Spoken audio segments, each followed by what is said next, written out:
The morning rush at Quantum Coffee on Madison Avenue was in full swing when Sienna Blake's skin modifier began malfunctioning. She felt the small device on her wrist vibrate with warning. The battery was dying. And she had maybe 30 minutes before her natural violet skin would start showing through her. Human disguise. Perfect timing. She thought sarcastically, balancing 3 cups of complicated orders, while the line stretched out the door. She had been on Earth for 9 months, studying human concepts of partnership and marriage for the Celestial Anthropology Institute. Her people, the Luminari, had abandoned such primitive emotional bonds centuries ago in favor of logical genetic pairing. But Earth's obsession with love fascinated her. Its tall caramel macchiato, extra hot, no foam. She called out, setting the cup on the counter. The door chimed. And Sienna glanced up to see a man entering who immediately changed the energy of the entire cafe. He was tall and imposing, wearing a charcoal suit that probably cost more than her monthly rent. Dark hair, sharp jawline, and eyes the color of steel that swept the room with an expression of perpetual impatience. Everyone seemed to unconsciously lean away from him. Sienna recognized him immediately. Dante Morrison, CEO of Morrison Tech Industries. She'd seen his face in the business articles she studied. Ruthless, brilliant, and reportedly impossible to work with. The walking embodiment of human ambition without sentiment. She was turning back to the espresso machine when someone bumped her elbow hard. The large coffee she'd just prepared went flying, the lid popping off midair. The hot liquid arced through the space in slow motion and hit Dante Morrison square in the chest. Drenching his expensive white shirt and silk tie, the cafe went silent. Dante looked down at his ruined clothes, then up at Sienna. His steel-gray eyes were cold enough to frost glass. Everyone waited for the explosion, the yelling, the threats, the promise of lawsuits that someone of his status would certainly deliver. Sienna met his gaze calmly, her analytical mind already assessing the situation. She noted the micro-expressions flickering across his face. Surprise, anger, but also something deeper. Exhaustion, perhaps. Loneliness. "Should watch where you're going," she said evenly, grabbing towels. "This is a busy cafe. People move quickly." The silence deepened. Several customers actually gasped. Dante's eyebrows rose incrementally. "I should watch where I'm going." "You just threw coffee on me." "I didn't throw anything. Someone bumped my arm." "If you'd been paying attention, instead of staring at your phone, you might have avoided walking directly into the splash zone." Sienna came around the counter and began dabbing at his shirt with a towel, her movements efficient rather than apologetic. Up close, she could smell his cologne, something expensive and woody. She could also feel the tension radiating from him, the way he held himself rigid as though physical contact was a foreign concept. "Most people apologize profusely when they assault me with beverages," Dante said, his voice dangerously quiet. "I'm not most people." Sienna stepped back, handing him the towel. "I'll make you a replacement coffee on the house. Though I suspect your shirt costs more than I make in a month, so that's probably insufficient compensation." "Probably," he agreed, but something in his expression had shifted. The anger was gone, replaced by curiosity. "You're very direct. Life's too short for unnecessary social niceties. Most people don't speak to me that way." "Then most people must be very boring to talk to." Smile tugged at the corner of Dante's mouth, small but genuine.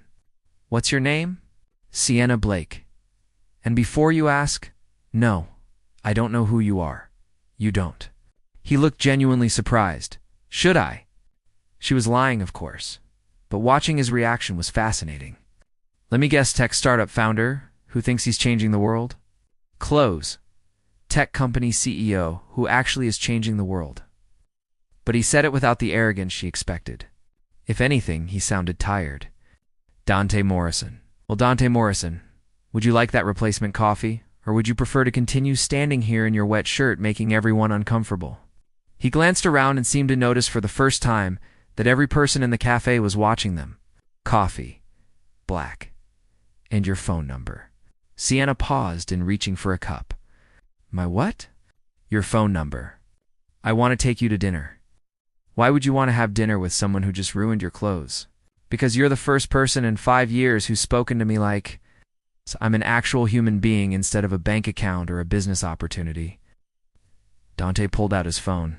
Water damage tie still dripping. And because I'm fascinated by anyone audacious enough to tell a billionaire he should watch where he's going, Sienna's logical luminary mind told her this was a terrible idea. Getting personally involved with a human subject would compromise her research. Developing emotional attachments was strictly forbidden. She should politely decline and maintain professional distance. But another part of her, the part that had been growing stronger the longer she spent on Earth, was intrigued. Dante Morrison was everything her people had evolved beyond: emotional, driven by ambition and ego, trapped by the very success he'd built. He was the perfect subject to study. Or maybe she just wanted to see if that tiny smile would appear again. One dinner, she agreed, typing her number into his phone.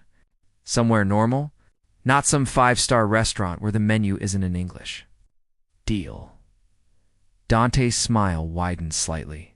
Tomorrow night, 7 o'clock, I'll pick you up. I haven't given you my address.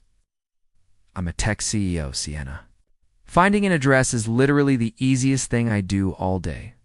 After he left, still coffee-stained, but somehow looking pleased about Itziana's coworker, Mara, appeared at her elbow, eyes wide. Do you have any idea who that was? That was Dante Morrison. He's worth like billions. He once made a CFO cry in a board meeting. And you just told him to watch where he was going? Was I supposed to grovel? Sienna asked, already making the next order. Yes. Normal people grovel when they assault billionaires. Sienna smiled to herself. Normal people, perhaps? But she wasn't normal people. She wasn't even people, technically. That evening in her small apartment, Sienna finally replaced her modifier's battery and watched her skin shift back to its natural violet hue. She studied her reflection, the purple skin that marked her as alien, the features that were similar enough to human, but subtly different. What was she doing, agreeing to date a human? Her mission was observation, not participation. But something about Dante Morrison's loneliness had called to her own. 9 months on Earth, watching humans connect and fall in love, and she'd remained completely isolated. An observer, never a participant. Maybe just this once she could experience what she'd been studying. Maybe she could understand human partnership from the inside, instead of always watching from the outside. Her communicator chimed with a message from the Institute, reminding her that her quarterly report was due. Standard questions about human mating rituals, pair bonding behaviors, and the illogical phenomenon called falling in love. Sienna looked at Dante's contact information on her phone. Then back at her violet skin in the mirror. One dinner, she told herself. Just one dinner to satisfy her curiosity. She had no idea that one dinner would lead to the most important declaration of her life and force her to choose between two worlds. The restaurant Dante chose was perfect and intimate. Italian place in the village with dim lighting and the smell of fresh bread filling the air. Sienna arrived nervous, her modifier freshly charged, her human appearance flawless. Dante stood when he saw her. The transformation from the coffee-stained man she'd met was striking. He wore a navy suit that fit perfectly, his dark hair swept back, but it was his expression that caught her attention. He looked ... uncertain, vulnerable even. You came, he said, pulling out her chair. You sound surprised. I thought you might research me and decide I was too much trouble. Dante sat across from her, his steel-gray eyes studying her face. Most people do once they know who I am. And who are you, Dante Morrison? Over pasta and wine, Dante told her. Not the public persona, the ruthless CEO, the tech genius. The man who'd built an empire before 35, but the real person underneath. He talked about growing up with a father who measured love in stock prices, about learning early that showing weakness meant being devoured, about his ex-fiancée Victoria, who'd been more interested in his portfolio than his personality. I became what people expected, he admitted, his voice quiet. The cold businessman, the calculating CEO. It was safer than letting anyone close enough to actually hurt me. Sienna understood that instinct more than he knew. What changed? Why ask me to dinner if you've built such careful walls? Because when you looked at me this morning, you didn't see a billionaire or a business opportunity. You saw someone who'd walked into the splash zone and should have been paying attention. Dante smiled, that small, genuine expression that transformed his entire face. You saw a person. Do you know how rare that is in my world? I can imagine. But Sienna was struggling with her own truths. Every moment with Dante made her want to be honest with him, to show him what she really was.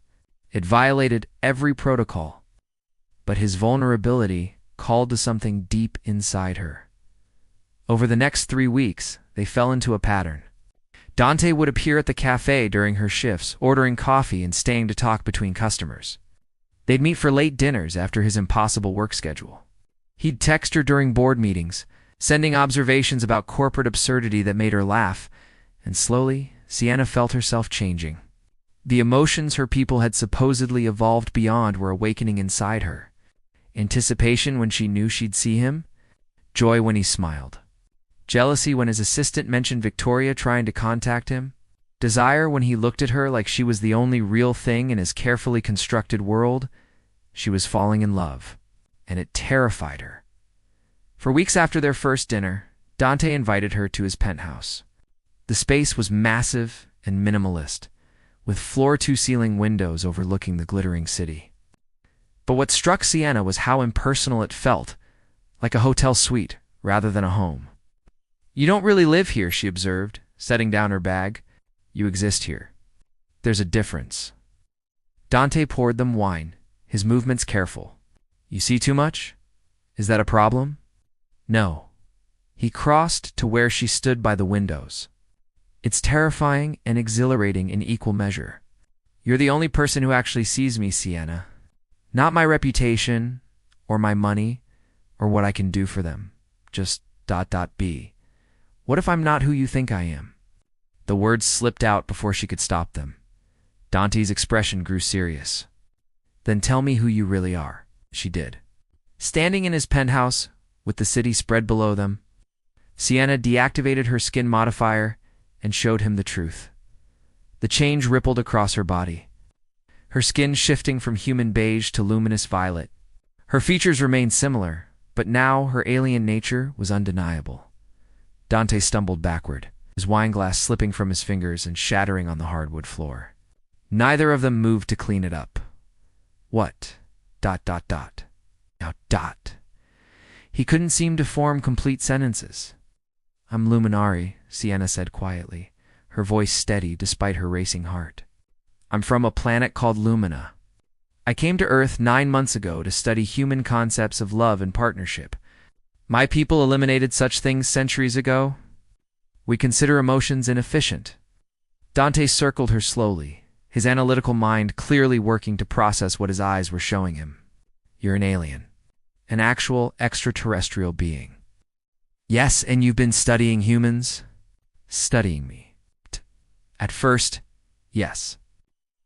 But then, Sienna met his eyes, willing him to understand. Then I started feeling things my people don't feel anymore. Emotions we bred out of our species. You awakened something in me that shouldn't exist, Dante, and now I don't know how to turn it off. What kind of things? His voice was rough, uncertain. Sienna closed the distance between them and kissed him. For a moment, Dante remained frozen. Then his arms came around her, pulling her close, and he kissed her back with desperate intensity. When they finally broke apart, both breathing hard, Dante rested his forehead against hers. I don't care what you are, he whispered. I care about who you are. And I'm falling in love with you, Sienna, whether you're human or alien or anything else. They made love that night with an intensity that surprised them both. Dante traced her violet skin with reverent fingers, marveling at every difference and similarity. Sienna experienced physical pleasure beyond anything her clinical understanding had prepared her for, her body responding to his touch in ways that had nothing to do with biology and everything to do with emotion. Stay with me, Dante murmured afterward, holding her close as dawn light painted the sky. Don't go back to your planet. Stay here. With me, it's not that simple, Sienna said, though her heart wanted nothing more. My people. If they discover I've developed emotional attachments, they'll recall me. Force me to undergo recalibration. I'll forget everything including you. Then we don't tell them. Dante, I'm serious. He turned her to face him, his gray eyes intense. Stay here. We'll figure it out together. Sienna wanted to believe it was possible, but she knew her people monitored their researchers carefully. Eventually, they would discover the truth. And when they did, she would face an impossible choice: return home and lose everything she'd found on Earth, or stay and be exiled forever from everyone she'd known before. I'll stay as long as I can, she promised, knowing it wasn't enough, but unable to offer more. For now, wrapped in Dante's arms with the city waking below them, she allowed herself to simply feel, to love this complicated, lonely man who'd somehow awakened her heart. The future would come soon enough. Tonight, she chose to be present in the only moment that mattered.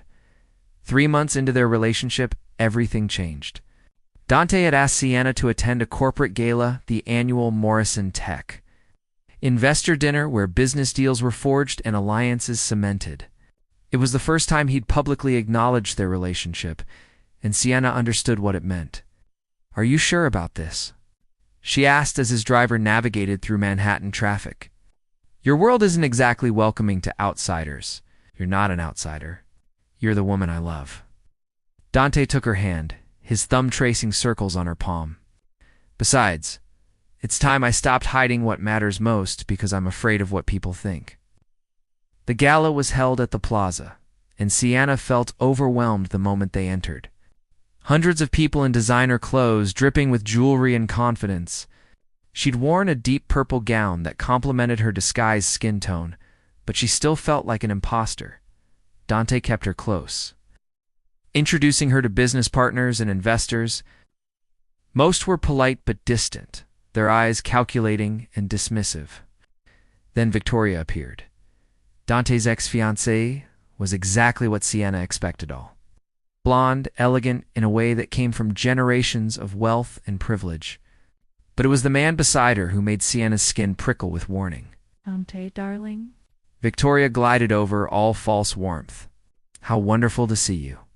And this must be the barista I've heard so much about, Sienna, Dante corrected, his voice tight. Her name is Sienna, of course. Sienna, this is Marcus Chen. He's just acquired Chen Global Enterprises. Marcus Dante Morrison. Marcus was handsome in an aggressive way-sharp suit, sharper smile. His handshake with Dante was a challenge disguised as greeting. I've heard impressive things about Morrison Tech. I'd love to discuss a potential merger. My company isn't for sale, Dante said flatly. Everything's for sale at the right price.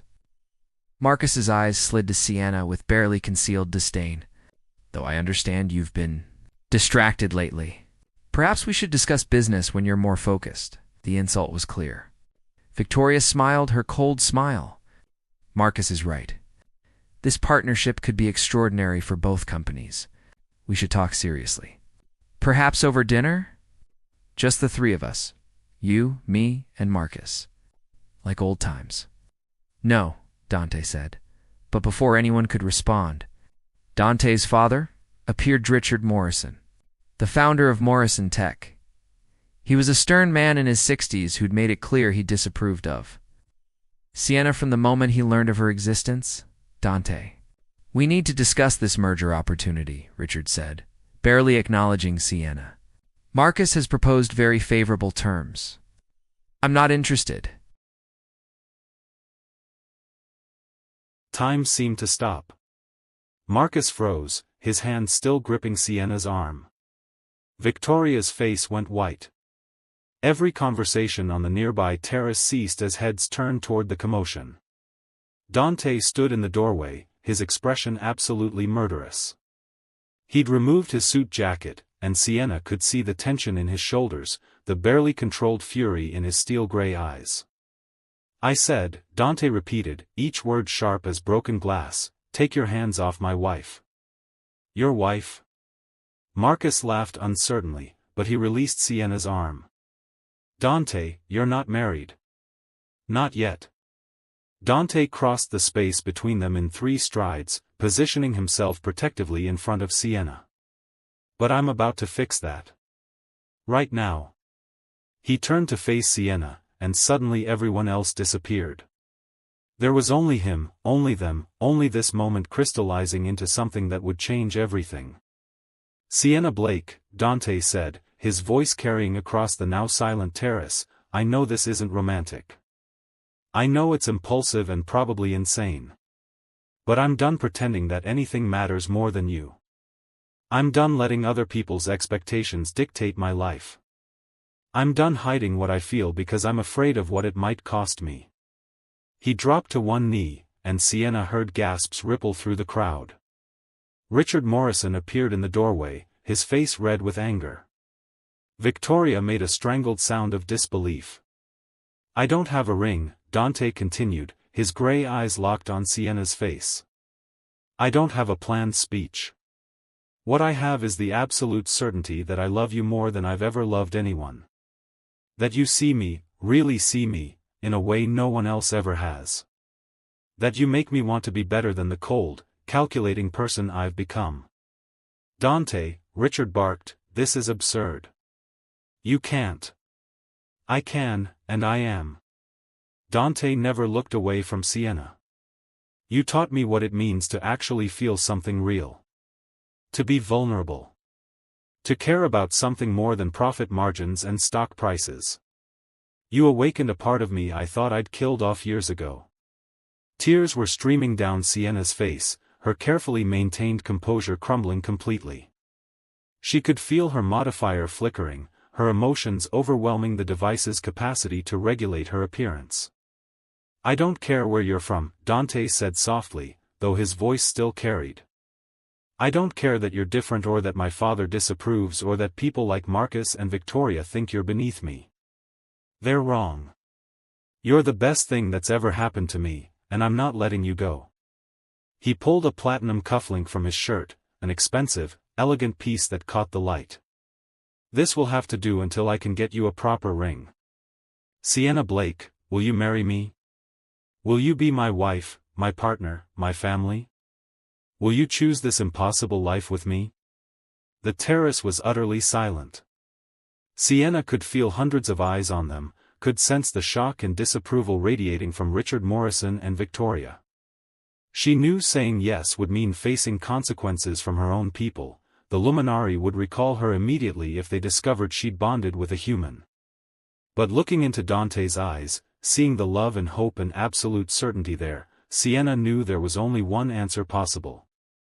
Yes, she whispered, then louder, yes, I'll marry you.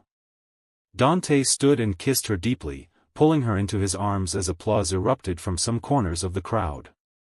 Not everyone was pleased. Richard looked apoplectic, Victoria had tears of rage streaming down her face, and Marcus had disappeared into the crowd, but none of that mattered. When they finally broke apart, Dante slid the platinum cufflink onto her ring finger.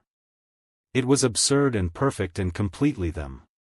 You just called me your wife in front of everyone, Sienna said, laughing and crying simultaneously. That was the most dramatic proposal in history. It had to be. Victoria and Marcus were literally trying to kidnap you. Dante's expression darkened. Speaking of which. He turned to face the crowd, his arm around Sienna's waist. I want to make something very clear to everyone here. Sienna is going to be my wife. Anyone who has a problem with that can leave now. That includes business partners, board members, and family. His eyes found his father. Dad, I love you, and I'm grateful for everything you've built. But Morrison Tech exists to serve my life, not the other way around. If this merger with Chen Global requires me to give up the woman I love, then there is no merger. End of discussion. You're making a mistake, Richard said stiffly. You're letting emotion cloud your judgment. No, I'm finally letting emotion guide my judgment. There's a difference. Dante looked around at the assembled guests. I've spent my entire adult life building this company, making strategic decisions, being the calculating CEO everyone expected me to be.